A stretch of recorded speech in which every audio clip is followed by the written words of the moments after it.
Hello বন্ধুরা, সব কেমন আছো? আশা করি সকলে খুব ভালোই আছো। আজকে আমি যে ওষুধটির সম্পর্কে একটু আলোচনা করতে চলেছি সেই ওষুধটির নাম হচ্ছে মার্কিউরিয়াস আয়োডেটাস ফ্লেভাস।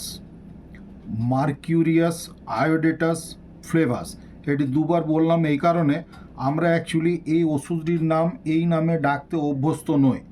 আমরা এটিকে বলি মার্ক প্রোটো আয়োড। মার্ক প্রোটো আয়োড নামে এই ওষুধটি বেশি বিখ্যাত, এই জন্যে আমি দুবার ওই আসল নামটিও বলে দিলাম। যাই হোক, এই ওষুধটি কিন্তু আমাদের খুব ভালো কাজ করে। হোমিওপ্যাথিক জগতের খুবই নামডাক আছে বলা যেতে পারে। কিসের কিসের উপরে খুব ভালো কাজ করে সেইগুলি সম্পর্কে আমি একটু কিছু কথা বলবো, যেটি আমার জুনিয়র হোমিওপ্যাথিক ভাই বোনেদের জন্য হয়তো খুব উপকারে লাগবে। কেননা আমরা প্র্যাকটিসে যখন নেমেছি, নামার পরে বহুদিন প্র্যাকটিস করার পরে আস্তে আস্তে নিজেরা অনেক ওষুধের কথা জানতে পারি এবং সেগুলো দিয়ে আমরা কিন্তু খুব ভালো রেজাল্ট পাই। সেইটুকুই আমি শেয়ার করব। এই ওষুধটি ডিপথেরিয়া রোগের জন্য খুব ভালো কাজ করে। অর্থাৎ গলার ভেতরে, আমরা তো রোগ সম্পর্কে অতটা না বললেও চলে, আমাদের সিমটমস সিমিলারিটি অনুযায়ী ওষুধটা দিতে হয় সেই হিসাবে। তো ডিপথেরিয়ার যে সমস্ত রোগ লক্ষণ হয় সেগুলি একটু পড়ে নিয়ে নিজেরা দেখে নেবে, তাহলে সেই রোগ লক্ষণে কিন্তু এটি খুব ভালো কাজ করে। এছাড়াও লিভারে যকৃতের রোগেও কিন্তু এটি খুব ভালো কাজ করে। এছাড়াও এই ওষুধটি কিন্তু চোখের উপরে খুব কাজ আছে, চোখেও ভালো কাজ করে। কর্নিয়াতে কোনো রকমের যদি প্রবলেম হয় সেখানে এটি খুব কাজ করে। মাথা যাদের ধরে যায় খুবই, তাদের জন্য, বিশেষত ডান দিক যদি হয়, ডান দিকের যদি মাথা ধরা, বারে বারে মাথা ধরা, সেখানেও এটি খুব কাজ করে। সর্দি, অর্থাৎ ঠান্ডা লেগে যাওয়া, সর্দি হওয়া, এই ক্ষেত্রেও এটির কাজ আছে। এছাড়াও হাতের আঙুলে, আমরা বাংলায় খিল ধরা বলি, অর্থাৎ আঙুলগুলো যেন আটকে যাচ্ছে, বা ব্যথা হচ্ছে, এক ধরনের ব্যথা বলা যেতে পারে, সেই ক্ষেত্রেও কিন্তু এটির খুব ভালো কাজ করে। এই ওষুধটি কিন্তু বেশিরভাগ রোগ লক্ষণগুলি ডান দিক ঘেঁষে বেশি হয়, ডান দিক ঘেঁষে। আজকে এই ওষুধটির সম্পর্কে আমার আলোচনা করবার উদ্দেশ্য এইটি, আমি গতকাল যে ভিডিও একটি পোস্ট করেছি সেই ভিডিওতে দেখবে একটি বাচ্চা আমি দেখেছি, তো তার ক্ষেত্রে আমি এই ওষুধটি প্রেসক্রাইব করেছি বা এই ওষুধটি দিয়েছি, মার্ক প্রোটো আয়োড। এবং এই ওষুধটি আমি দীর্ঘদিন ধরে ব্যবহার করেছি, অনেকের উপরেই ব্যবহার করেছি এবং খুব ভালো রেজাল্ট পেয়েছি। ওই জন্য আজকে এইটি নিয়ে আমি একটু কথা বলছি। ডিপথেরিয়া সম্পর্কে বলতে গেলে কি হবে, এই রুগী গলার ডান দিকে ক্ষত, অর্থাৎ ফোলা বা লালচে ভাব, এই জাতীয় লক্ষণ দেখতে পাওয়া যাবে। তার উপরে একটি সাদা পাতলা ধরনের যেন আস্তরণ থাকে, তাহলে লাল সোয়েলিং হয়ে আছে, ব্যথা তো নিশ্চয় বলবে, ব্যথা থাকবে, এবং লাল হয়ে তার উপরে একটি সাদা পর্দা পড়ে আছে। এই ধরনের রোগ লক্ষণে আমরা এটিকে ব্যবহার করতে পারি। ঘাড়ের মধ্যে নেক গ্ল্যান্ডের হয়তো ফোলা আছে, সেই ঘাড়ের গ্ল্যান্ডের ফোলাতেও এইটি আমাদের খুব ভালো কাজ করে, কিন্তু ফোলাটি ডান দিক ঘেঁষে হবে। বাচ্চারা দেখতে থিন লিন, কনস্টিটিউশনটা অনেকটা ক্ষেত্রে সেই ক্যালকেরিয়া ফসের মতন হয়, ক্যালকেরিয়া ফস, যেমন ক্যালকেরিয়া ফস বেবি হয় সেরকম ধরনের হয়। আর এই ওষুধটি গলার মাঝখানে যেন একটু চটচটে ধরনের শ্লেষ্মা, অর্থাৎ কফ জমে আছে এরকম সে মনে করবে, বা বারে বারে কাশবে, বারবার একটা সেই খক খক করে আওয়াজ করা জাতীয় এই ধরনের করবে। এই জাতীয় সিমটমসগুলি যদি আমরা পাই, এবং পেশেন্ট নিজে মুখে বলবে যে ঢোক গিলতে গেলে তার খুব কষ্ট হচ্ছে, কিছু খাবার খেতে গেলে কোনো তার কষ্ট হচ্ছে, এই জাতীয় লক্ষণে কিন্তু আমরা এই ওষুধটিকে ব্যবহার করতে পারি। শ্বাস প্রশ্বাসের কষ্ট হতে পারে, যেহেতু গলাতে তার সর্দি জমে আছে, বা টনসিলার গ্ল্যান্ড হয়তো ফুলেছে, টনসিলের ক্ষেত্রেও কাজ দেবে, ডিপথেরিয়া হয়েছে, যাই হোক না কেন, গলাতে কোনো রকমের প্রদাহ যদি থাকে সেখানে কিন্তু তার একটু শ্বাস নিতে কষ্ট এইগুলো আসতে পারে। এর সঙ্গে মানসিকভাবে এই ওষুধের পেশেন্টগুলি, এই ওষুধটি যার কাজে লাগবে সেই পেশেন্টরা অবসাদগ্রস্ত হয়ে থাকে। এই লক্ষণগুলির উপরে বিচার করে যদি মার্ক প্রোটো আয়োড এই ওষুধটি দেওয়া যায়। এটি খুব ভালো কাজ করে। এটি কিন্তু আমি বিশেষ করে এই গলা, নেক গ্ল্যান্ড বা টনসিলাইটিস বা ডিপথেরিয়া এইগুলোর উপরেই কিন্তু আমি বেশিরভাগ কাজ করেছি। আমি রোগের নামগুলো বললাম, কিন্তু আমরা তো লক্ষণগুলো দেখে বা সিমটমসগুলি বুঝে নিয়ে আমরা চিকিৎসা করি। তো সেই হিসাবে নেক গ্ল্যান্ড, ঘাড়ের দিকে বা টনসিলের যদি সোয়েলিং দেখতে পাওয়া যায় বা লিম্ফ গ্ল্যান্ডের সোয়েলিং দেখতে পাওয়া যায়, ডান দিক ঘেঁষা হলে মোটামুটি আমি এই ওষুধটির কথা ভাবি এবং আমার হাতে খুবই কাজ হয়েছে। যদিও হয়তো তাদেরকে কখনো কখনো আমি ক্যালকেরিয়া ফস দিয়েছি, কখনো সেটা বায়োকেমিক হয়তো দিয়েছি, আবার পোটেন্টাইজ মেডিসিনও দিয়েছি। কখনো হয়তো মার্ক প্রোটো আয়োড খুব ভালো কাজ করছে না বা অল্প একটু কাজ করার পরে থেমে গেছে, সেখানে আমি হয়তো সাইলেসিয়া দিয়েছি। হ্যাঁ, টিউবারকুলিনামও হয়তো তার আগে দিয়েছি, দেবার পরেও কাজ হচ্ছে না, সেই ক্ষেত্রে গিয়ে আমি সাইলেসিয়া দিয়েছি, এমনও ঘটেছে। তবে ব্যাপার হচ্ছে এইগুলো তো অনেক দিন ধরে প্র্যাকটিস করার মানে অভিজ্ঞতা থাকলে তারপরে এইগুলো অনেক রকম এদিক ওদিক সে নিজে নিজেই অভিজ্ঞতা হয়ে যাবে।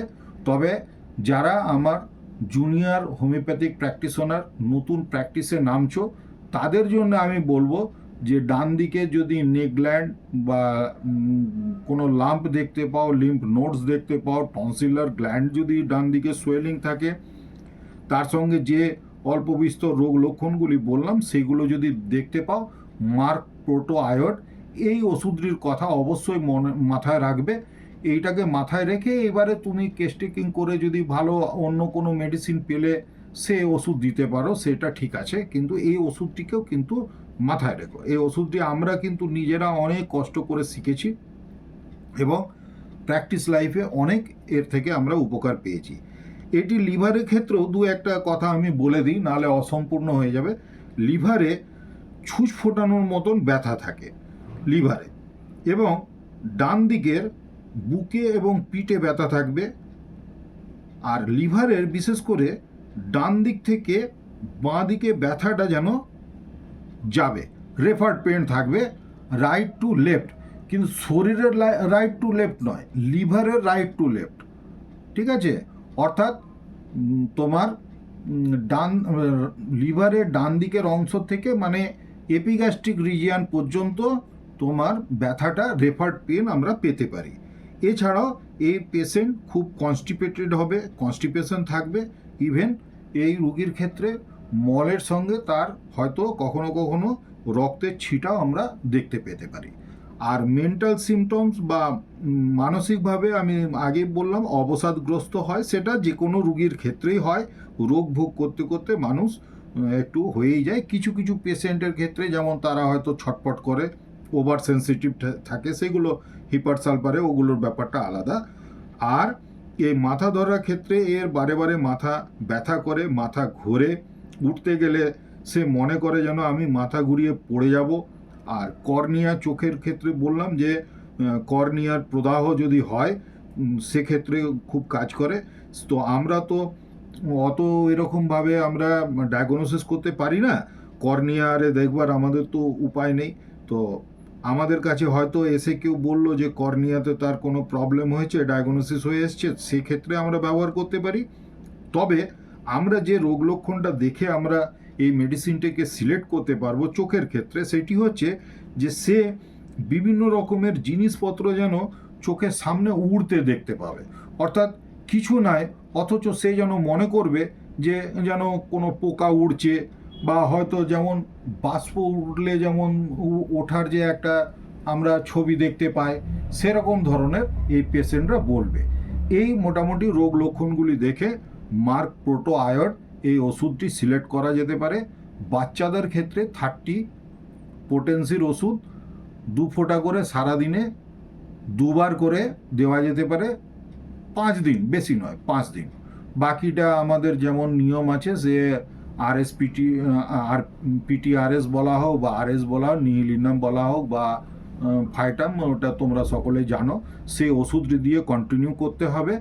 আর যদি খুব বড়দের ক্ষেত্রে এবং রোগের প্রকোপটি যদি খুব বেশি মাত্রায় থাকে, তাহলে বড়দের ক্ষেত্রে 200 পোটেন্সি আমি যাদেরকে যেমন দিই সেই হিসাবে বলছি, তাদের ক্ষেত্রে মোটামুটি 3 দিন অর্থাৎ 6 ডোজ সকাল বিকেল করে দেওয়ার পরে বাকিটি ফাইটাম অথবা স্যাকল্যাক দিয়ে যদি মেডিসিন কন্টিনিউ করা যায় 7 থেকে 10 দিনের ভেতরে রেজাল্ট পাওয়া যাবে। তো পেশেন্টকে অবজারভেশনের জন্য অন্তত 2 থেকে 2.5 মাস বা 3 মাস চিকিৎসার মধ্যে রাখতে হবে। এমনও হতে পারে কারো ক্ষেত্রে হয়তো 1M লাগতে পারে। তো এই ছিল বন্ধুরা আজকের আমার টপিকস, মার্কিউরিয়াস প্রোটো আয়োড, বা প্রথমে যে নামটি বললাম ওইটিও মনে রাখবার চেষ্টা করবে, কেননা আমাদের রেপার্টারি বইয়েতে কিন্তু এই মার্কিউরিয়াস আয়োডেটাস ফ্লেভাস এই নামেই আমরা পাই।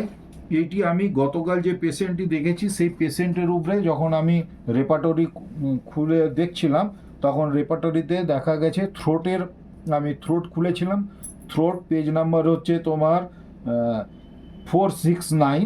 ওই পেজে গিয়ে সোয়েলিং পেলাম এবং সেই পেজেরই ডান দিকে রাইট সাইডে সোয়েলিং পেলাম। যদিও ওটা টনসিলার গ্ল্যান্ড হিসাবে লেখা আছে, তো আমি ওর যেহেতু ওই লিম্ফ নোডসটাও রাইট সাইডে ছিল, বাকি কিছু সিমটমস গলার সিমটমস আরে মিশিয়ে নিয়ে আমি তাকে ওই মার্ক প্রোটো আয়োড দিয়েছি এবং আমার দৃঢ় বিশ্বাস আমি ওই ওষুধের দ্বারাই খুব রেজাল্ট পাবো ভালো, এবং আমি তোমাদেরকে আগামী দিনে ও নেক্সট যখন আসবে তার আমি ভিডিও করে পোস্ট করব।